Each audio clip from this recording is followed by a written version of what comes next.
Thank you for the insightful presentation. My name is Zweli Martin Dlamini.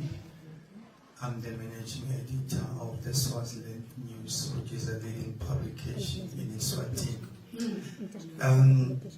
I'm interested in your presentation about rural development.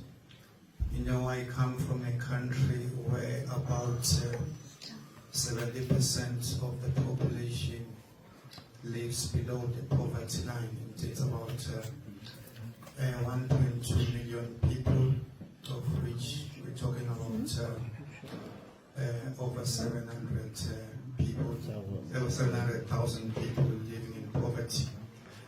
And there's a place called Lavumisa where sometimes the people will go maybe for 3 days without food. And in your presentation, you mentioned about infrastructure development and the significance of constructing and maintaining roads just to enable the free movement of people. And if you can just clarify in this regard, what basically is the role of the government in poverty alleviation, and what's the role of the people?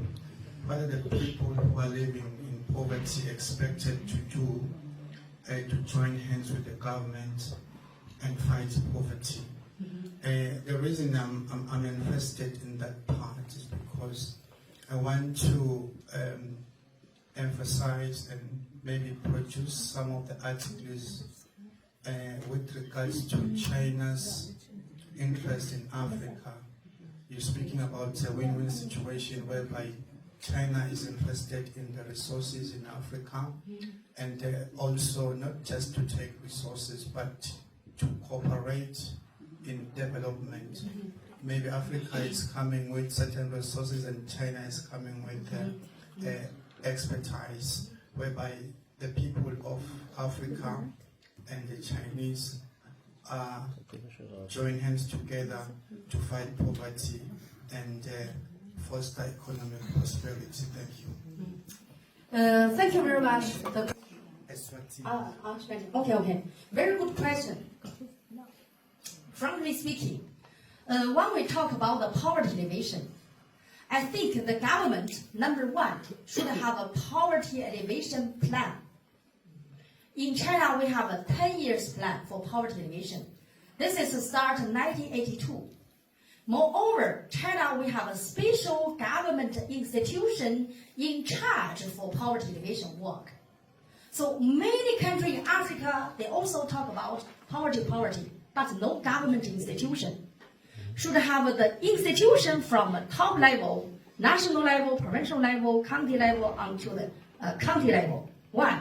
Because often the poor people in the grassroots level, in the remote area, should the government team work there? Number one, should have the plan, should have the human resources. Number three, the government should allocate poverty alleviation funding every year.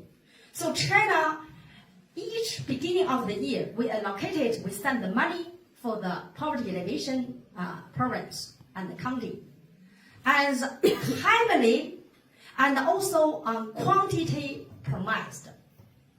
But what happened in Africa since I worked many years? Often they have a good beginning. Then after that, no follow-up. Moreover, sometimes they delayed for payment.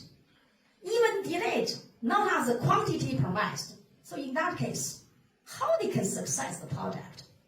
This is number one. Secondly, should carry out very seriously for evaluation and monitoring for poverty alleviation project. For someone, work hard, give a word, give the encouragement.